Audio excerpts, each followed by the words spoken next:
Selamat pagi teman-teman, kami dari kelompok 9 akan mempresentasikan hasil diskusi kami, yaitu pola produksi. Kepada pemateri pertama, saya persilahkan. Baik, terima kasih. Saya Mayang Sari sebagai pemateri pertama akan menjelaskan tentang pengertian pola produksi. Pola produksi didefinisikan sebagai distribusi dari produksi tahunan ke dalam periode yang lebih kecil, misalnya bulanan atau mingguan atau unit waktu lainnya. Dengan demikian, yang dimaksud dengan pola produksi adalah penentuan bagaimana dengan kebijakan perusahaan untuk melayani penjualan dengan jumlah produksi selama 1 tahun ini akan didistribusikan ke dalam masing-masing bulan, minggu, dan sebagainya. Pola produksi sering diartikan sebagai distribusi dari produksi tahunan ke dalam periode yang lebih kecil, seperti bulanan atau triwulan untuk mengantisipasi rencana penjualan. Misalnya, rencana penjualan tahun mendatang sebesar 17.000 unit yang didistribusikan sebagai berikut.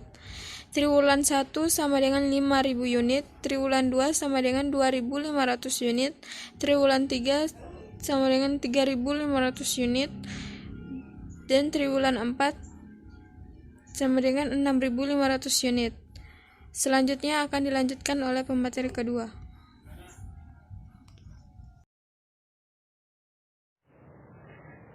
Saya Emilia Atrambu sebagai pemateri kedua. Jenis-jenis pola produksi. Untuk mengantisipasi rencana penjualan yang akan datang, terdapat 3 jenis pola produksi yang dapat dilakukan oleh perusahaan, yaitu yang pertama, pola produksi konstan. Pola produksi konstan yaitu jumlah produksi yang dihasilkan selalu sama dalam satuan waktu. Kedua, pola produksi bergelombang. Pola produksi bergelombang yaitu jumlah produksi setiap satuan waktu mengikuti fluktuasi permintaan.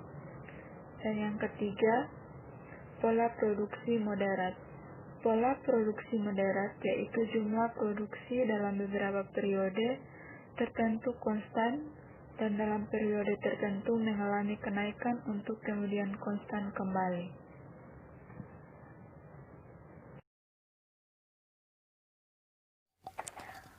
Baik, berikutnya saya Andrea Detan sebagai pemateri ketiga akan melanjutkan presentasi ini. Berikutnya ialah faktor-faktor yang mempengaruhi pola produksi. Yang pertama, pola penjualan. Pola penjualan berdasarkan penjualan masa lalu perusahaan diharapkan dapat memengaruhi permintaan di masa yang akan datang dengan terlebih dahulu mengadakan ramalan penjualan. Yang berikutnya, pola biaya.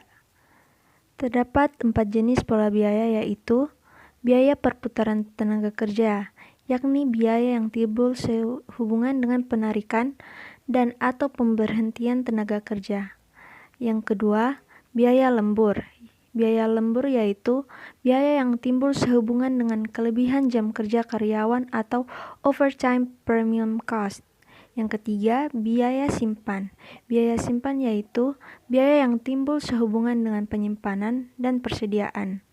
Yang keempat ialah biaya subkontrak, yaitu biaya yang timbul sehubungan dengan perusahaan melakukan pemesanan produk yang sama ke pihak lain.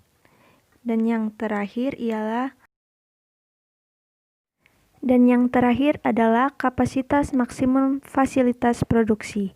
Kapasitas produksi adalah suatu tingkat yang menyatakan batas kemampuan, penerimaan, penyimpanan, atau keluaran dari suatu unit, fasilitas atau output untuk memproduksi dalam suatu periode waktu tertentu. Kapasitas produksi menentukan persyaratan modal sehingga mempengaruhi sebagian besar dari biaya. Kapasitas produksi menentukan berapa jumlah permintaan yang harus dipenuhi dengan menggunakan fasilitas yang ada. Baik, sekian dari hasil presentasi kami. Kami mempersilakan kelompok lain untuk memberikan tanggapan dan pertanyaan di kolom komentar. Sekian dan